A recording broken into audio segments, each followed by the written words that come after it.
2 years ago, Borderlands 2 did a great job of fusing loose and fast shooting with surprisingly deep character customization. Borderlands the pre-sequel provides both of those, along with an entertaining story and a handful of successful gameplay additions that spice up its already excellent core of shooting and looting, either with friends or on your own.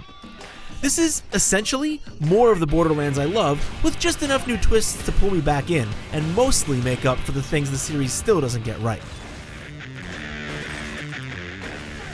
Make no mistake about it, the real star of this show is Jack. In Borderlands 2, he was perhaps the most gleefully sadistic and effective video game villain since Final Fantasy VI's Kefka.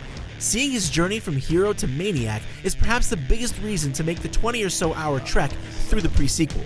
Writer Anthony Birch shows a real knack for storytelling here, drawing a more sympathetic portrait of Jack without ever making him into that cliched, misunderstood villain. He's every bit as much the hilarious, egocentric asshat here that we remember him as, and his excellently written and delivered dialogue is responsible for the lion's share of the laughs. Sorry, am I being passive-aggressive? My bad. That must be a symptom of almost dying. It's a good thing, too, because those laughs were often all there was to carry me through the long stretches of scenic, yet purposeless wandering around on Pandora's moon with barely anything to fight. This is a problem Borderlands has had since the beginning, and the pre-sequel hasn't solved it.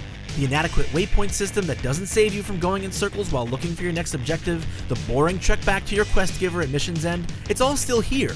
The early hours on the moon were particularly trying, since everything is incredibly spread out and low-gravity jumps take seemingly forever. And I really don't want to go on a multi-step wild switch hunt to trigger a fight once I arrive at the designated location. The pre-sequel is cardinally guilty of this one. Apparently neither Dahl or Hyperion know how to make doors on the moon because almost every single one requires you to throw a breaker somewhere back in the area you just came from before you can proceed. It's the same buck and stall pacing that's plagued the series for years, and it gets harder to forgive with each iteration. But once that switch is thrown, we get down to what Borderlands has always done best.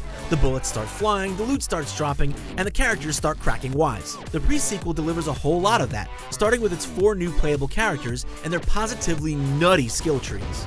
Many abilities reward very specific playstyles with powerful temporary effects, kind of like mini achievements you unlock over and over. Claptrap is the best example. I happen to be a compulsive reloader with a mild death wish, and he's got a skill tree that seems to have been made just for me. By rapidly reloading, I get a variety of big buffs that have explosive results, but at the cost of some health and accuracy. Just reading some of the other characters' high-level skills made me ask, how does that work? I just had to try them out. The pre-sequel has a few other tricks up its sleeve too, and most of them work out. The new Stingray hovercraft handles like a wet mop with a ceiling fan strapped to it, but the new low-gravity mechanics are a success. Coming to grips with my elongated jumps took a bit, but once it clicked, cool things like this started happening. The new gearing options are a blast too.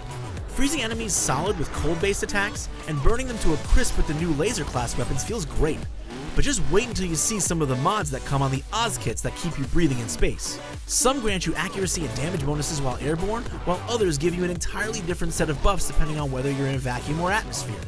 The pre-sequel is really generous with loot too, so you'll have plenty of opportunities to shape your character in interesting ways. Despite its tendency to make you jump through hoops before getting to the good stuff, Borderlands the pre-sequel delivers where I expect it to as a Borderlands fan.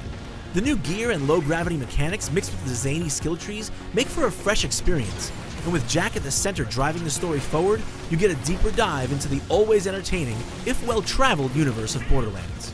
For more on Borderlands the pre-sequel, keep it locked right here to IGN.